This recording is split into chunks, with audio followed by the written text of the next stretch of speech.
बिस्मिल्लाहिर्रहमानिर्रहीम। आज का हमारा टॉपिक है पोटेंशियोमीटर, इसकी कंस्ट्रक्शन और वर्किंग। अगर मैं आपसे कहूँ कि एक पोटेंशियोमीटर जो है वो एक लंबी तार है, एक लंबी वायर है जिसका मटेरियल एक रहता है थ्रू आउट और उसका एरिया ऑफ क्रॉस सेक्शन एक रहता है थ्रू आउट, तो ये बिल्कुल ठीक होगा। यानी it is just a long wire having uniform area of cross section and having uniform material throughout। इसका मटेरियल इस तार का नहीं चेंज होता, इसका area of cross section change नहीं होता। अब यहाँ देखते हैं कि ये देखें, ये पॉइंट ए से लेके ये एक लंबी तार है, यहाँ जाती है, फिर ये इधर आती है, फिर ये इधर आती है, फिर ये इधर जाके यहाँ बी पे जाके ये ख़त्म होती है। और ये जो ब्लू ये डॉट्स हैं, ये एक लकड़ी का आपने एक तख्ता लिया हुआ है जिसके ऊपर ये वायर जो है। अब आप सोचें कि ये तख्ता अगर 1 मीटर है तो ये वायर 1 मीटर इधर गई, फिर 1 मीटर इधर आई, फिर 1 मीटर इधर, फिर 1 मीटर इधर, ये 4 मीटर लंबी है। अब अगर आप 4 मीटर लंबी तार को एक किनारे से पकड़ें और दूसरे किनारे से, तो उसे हैंडल करना मुश्किल हो जाएगा। तो क्यों ना उसे एक लकड़ी के तख्ते के ऊपर प्रॉपर तरीके से लगा दिया जाए। तो ये देखें, यहाँ एक स्क्रू कनेक्शंस के लिए लगा दिया और यहाँ से ये तार शुरू हुई और यहाँ जाके ये तार इधर से इधर गई। और ये जो ब्लैक कलर में आपको नज़र आ रहा है, ये कॉपर स्ट्रिप है जो उसके ऊपर लगाई हुई है हमने, ताकि जो तार इसके नीचे आई हुई है वो वाला पोर्शन जो है वो क्या हो, वो हमारी गिनती में ना आए। क्योंकि देखें, अगर करंट जो है वो इस तार में चल रही है तो इस वायर की रेजिस्टेंस होगी, तो जो आगे जाएंगे वायर की रेजिस्टेंस वो करंट फेस कर रही है। और इस साइड को इनअफेक्टिव करने के लिए आपने कॉपर स्ट्रिप लगाई हुई है, ताकि कॉपर स्ट्रिप के नीचे से जो तार है, क्योंकि आपने इसके इधर 1 मीटर रॉड लगा देना है, यहाँ से यहाँ तक एक, इधर एक आपके पास मीटर रॉड होगा, इस तरफ भी मीटर रॉड होगा। और वो पता ना आपको, 1 मीटर रॉड जो है वो 1 मीटर लंबा होता है और उसके 100 सेंटीमीटर होते हैं। और इस तरफ भी 1 मीटर रॉड होगा, इस तरफ यहाँ से यहाँ तक ये मीटर रॉड होगा इसके ऊपर ये। अब आप मुझे ये बताएं कि ये जो वायर है, चलें ए पॉइंट से शुरू करते हैं। ए से लेके यहाँ तक इसकी लेंथ कितनी हुई, 1 मीटर। और ये वाला पोर्शन जो है ये इनअफेक्टिव हो गया। आगे इधर से इधर तक जाके लेंथ टोटल कितनी हो गई, यहाँ से यहाँ 1 मीटर, फिर आगे 1 मीटर, 2 मीटर हो गई, फिर आगे यहाँ से यहाँ 3 मीटर, फिर यहाँ से यहाँ 4 मीटर। ये 4 मीटर तार है जो किसी मटेरियल की बनी हुई है और इसका एरिया ऑफ क्रॉस सेक्शन एक जैसा और इसका मटेरियल एक जैसा। और इसकी अप्रॉक्सीमेटली जो रेजिस्टेंस है वो रेजिस्टेंस ऑलमोस्ट ये 10-20 ओम होती है।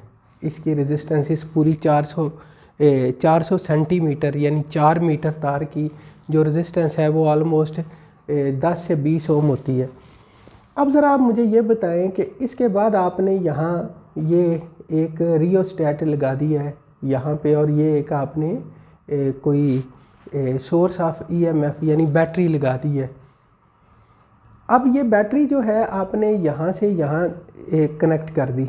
मुझे आप ये बताएं कि ये जो वोल्टेज है ये कुछ हिस्सा इसे मिलेगा इसको, और कुछ हिस्सा इसको मिलेगा इस रियोस्टेट को। अब ये 500 ओम का है, ये 500 ओम है। ये अक्सर जगहों पे ये लगा हुआ नज़र आता है, लेकिन मेरे ख़्याल में आप अगर यहाँ 500 ओम लगा दें तो यहाँ छोटा सा वोल्टेज आपने पोटेंशियल दिया हुआ हो, सोर्स ऑफ ईएमएफ आपने दिया हुआ हो, कोई 3 वोल्ट 6 वोल्ट। आपको पता होगा कि एक छोटा सा सेल होता है जिसका 1.5 वोल्ट वोल्टेज होता है। तो अगर वो यहाँ ये 2 सेल दिखाए हुए हैं, 2 सेल अगर आप लगाएंगे तो ये 3 वोल्ट हो जाएगा, 4 सेल लगाएंगे तो ये 6 वोल्ट हो जाएगा। अब 6 वोल्ट अगर टोटल वोल्टेज हो या 3 वोल्ट टोटल वोल्टेज हो, तो इधर 20 ओम रेजिस्टेंस है और इधर ये 400-500 ओम का रियोस्टेट आप लगा देते हैं, जो अक्सर जगहों पे आप लगा हुआ देखेंगे। तो आप का क्या ख्याल है कि इस वोल्टेज का ज़्यादा हिस्सा इसे मिल जाएगा और बहुत कम हिस्सा इसे मिलेगा। इसलिए मैं ये सजेस्ट करता हूँ कि आप यहाँ रियोस्टेट ना लगाएं। आप ये रियोस्टेट जो है इसको यहाँ यूज़ ना करें। तो फिर फ़ायदा उसका क्या होगा कि फ़र्ज़ करें आपने ये सीधा वायर लगा दी और ये कनेक्ट कर दिया, बल्कि एक यहाँ आप अगर की भी लगा दें तो की लगाना ज़रा अच्छा होता है। ये एक आदाब के मुताबिक हो जाती है बात कि ये की आपने जब आप ऑन करेंगे तो उसके बाद क्या होगा, ये की को ऑन करने के लिए आपने ये दिखाया। अब जब ऑन करेंगे तो ये 3 वोल्ट है अगर, तो ये सारे के सारे 3 वोल्ट किसे मिलेंगे, इस पूरी वायर को मिलेंगे। ये जो 4 मीटर लंबी आपके सामने है। अब आपने ये इसकी कंस्ट्रक्शन है।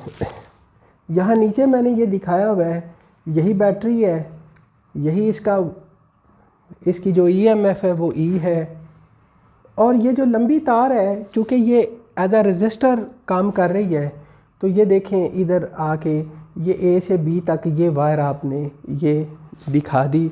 तो सर्किट के अंदर पोटेंशियोमीटर को ज़ाहिर है आप ये तख्ता और ये उसके ऊपर वायर और ये स्क्रूज़ ये सारी चीज़ें नहीं दिखाएंगे। तो आप इस तरह से इसे सिंबॉलिकली यहाँ से लेके यहाँ तक, ये A से लेके B तक आपके पास क्या है, ये पोटेंशियोमीटर है। अच्छा, अब आपने ये इसकी कंस्ट्रक्शन के बारे में पढ़ लिया। अब हम थोड़ा सा इसकी वर्किंग के बारे में पढ़ते हैं। मुझे ज़रा ये बताएं, यहाँ वोल्टेज आपने दिया हुआ है E। अगर इस पूरे 4 मीटर तार की रेजिस्टेंस जो है वो हो कैपिटल R, तो फिर इस सर्किट में से करंट कितनी फ़्लो करेगी।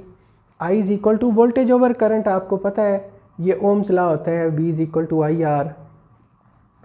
तो I is equal to V over R। तो यहाँ जो वोल्टेज है वो आपने उसे किससे ज़ाहिर किया हुआ है, E से। तो ये करंट आपके पास हो गई I is equal to E over R। अब ये देखें इस साइड जो A है, इस स्क्रू के साथ मैंने ये एक वायर लगाई और एक ये वोल्ट मीटर लगाया, और ये वोल्ट मीटर से इधर जाके ये वायर, और ये जो एरो नज़र आ रहा है ये असल में एक जॉकी है। ये भी की एक किस्म है। ये देखें ये जो की आपको नज़र आ रही है इसे कहते हैं प्लग की।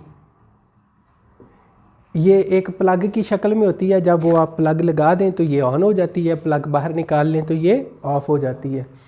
और ये जॉकी जो है ये भी एक की है जो एक ऐसे इस पेन की तरह होती है।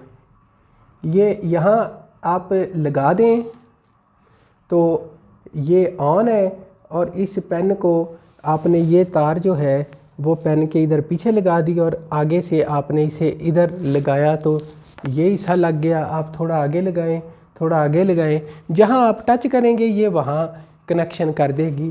तो इसको कहते हैं जॉकी, और इसको इस एरो से ज़ाहिर करते हैं। अब आप मुझे ये बताएं कि ये जो साइड A है और ये साइड B है, ये 3 के 3 वोल्ट इस पूरी तार को मिल गए। अगर मैं यहाँ लिखूँ कि ये 3 वोल्ट इधर और इधर 0 लिख दूँ तो कितना पोटेंशियल डिफरेंस इस पूरी की पूरी वायर को मिला हुआ है, इस बैटरी के वोल्टेज के बराबर, यानी कि 3 वोल्ट्स इस पूरे को मिला हुआ है। और इसमें से करंट कितनी गुजर रही है, वो total voltage over total resistance है। अगर मैं आपसे कहूँ कि यहाँ से लेके A से लेके इस पॉइंट तक, इस C पॉइंट तक यहाँ कितना वोल्टेज है, वैसे कॉमन सेंस की बात है कि अगर ये 3 वोल्ट जो हैं वो 400 सेंटीमीटर को मिले हुए हैं, तो यहाँ से यहाँ तक अगर ये 50 सेंटीमीटर है तो ये 400 सेंटीमीटर का कितनवां हिस्सा है, 50 सेंटीमीटर, ये 8वां हिस्सा है। तो यकीनन ये 3 वोल्ट का 8वां हिस्सा ये वोल्ट मीटर हमें बता रहा होगा। अब उसे यहाँ कैलकुलेशन से देखते हैं कि वो कितना होगा। मुझे ये बताएं कि voltage across from A to C voltage कितना है। वोल्टेज का फार्मूला वही है आई आर। अब आई आपने पहले से मालूम किया हुआ है कि ये ई ओवर कैपिटल आर है, तो आई की जगह पे आप क्या लिख दें, E over capital R into R. ये आर क्या है, ये स्मॉल आर क्या है, ये यहाँ से लेके यहाँ तक की रेजिस्टेंस है। अगर ये फ़र्ज़ करें ये टोटल रेजिस्टेंस 20 ओम है, तो ये 400 सेंटीमीटर के अक्रॉस अगर 20 ओम है तो 100 सेंटीमीटर के अक्रॉस कितनी होगी, उसका चौथा हिस्सा यानी 5 ओम। और ये यहाँ से यहाँ तक अगर 50 सेंटीमीटर है तो वो उसका भी आधा होगा यानी कि 2.5 ओम। यहाँ से यहाँ तक की रेजिस्टेंस, उस रेजिस्टेंस को ये स्मॉल आर कहा हुआ है। अब ज़रा आप मुझे ये बताएं कि इस आर को इधर रख लें, ज़रा ई को अलग कर दें, ये आर स्मॉल है और ये कैपिटल आर है। ये स्मॉल आर यहाँ से यहाँ तक की रेजिस्टेंस और कैपिटल आर इस पूरी वार की रेजिस्टेंस। अब आपके पास एक फार्मूला है कि रेजिस्टेंस जो है वो रो एल ओवर ए के बराबर है। ये लेंथ है वायर की, ये उसका एरिया ऑफ क्रॉस सेक्शन है। अगर आपके पास इस तरह कोई लेंथ हो वायर की और उसका area of cross section A हो और उसकी जो लेंथ है वो हो एल, तो उसकी रेजिस्टेंस जो होती है वो किसके बराबर होती है, रो एल ओवर ए। तो मुझे बताएं ये स्मॉल आर की जगह पे मैं क्या लिखूँगा, रो जो कि रेजिस्टिविटी है मटेरियल की, आप बखूबी वाक़फ़ हैं इससे, ये रेजिस्टिविटी इनटू यहाँ से यहाँ तक की जो लेंथ है उसे आपने क्या कहना है, एल, स्मॉल एल। यहाँ से यहाँ तक की लेंथ को आपने क्या कहना है, स्मॉल एल, और यहाँ से यहाँ तक की रेजिस्टेंस को आपने क्या कहना है, स्मॉल आर। तो ये resistivity into small L over area of cross section. और यहाँ जो कैपिटल आर है, ये नीचे कैपिटल आर है, इसकी जगह पे आप क्या लिखेंगे, रेजिस्टिविटी लिखेंगे और कैपिटल एल ओवर ए लिखेंगे। अब यहाँ आप एक बात नोट करें कि ये रेजिस्टिविटी ऊपर भी वही लिखी नीचे भी वही लिखी, क्यों कि ये पूरी की पूरी का मटेरियल एक है और थ्रू आउट इसकी रेजिस्टिविटी एक है। और एरिया ऑफ क्रॉस सेक्शन नीचे भी वही लिखा और ऊपर भी वही लिखा, क्यों कि पूरी की पूरी बार में मैंने कहा था कि area of cross section through out क्या रहेगा, सेम रहेगा और मटेरियल सेम रहेगा। ये रेजिस्टिविटी आपस में कैंसिल हो गई, ये एरिया आपस में कैंसिल हो गया, तो आपके पास ये चीज़ आ गई। इसका क्या मतलब है, इसका ये मतलब है कि ये जो वोल्टेज है ये E कांस्टेंट है, टोटल वोल्टेज है, ये L टोटल लेंथ है, ये 4 मीटर यानी 400 सेंटीमीटर, ये कांस्टेंट है। तो आप मुझे फिर ये बताएं कि ये फिर इस एक्सप्रेशन से आपके सामने क्या आया कि VAC जो है वो डायरेक्टली प्रोपोर्शनल है किसके, L के, क्योंकि ये भी कांस्टेंट है ये भी कांस्टेंट है। ये अगर कांस्टेंट है तो ये डायरेक्टली प्रोपोर्शनल है L के। तो इसका मतलब है कि अगर आप इस वोल्टेज और L के दरमियान ग्राफ ड्रा करना चाहें तो ये एक स्ट्रेट लाइन आएगी।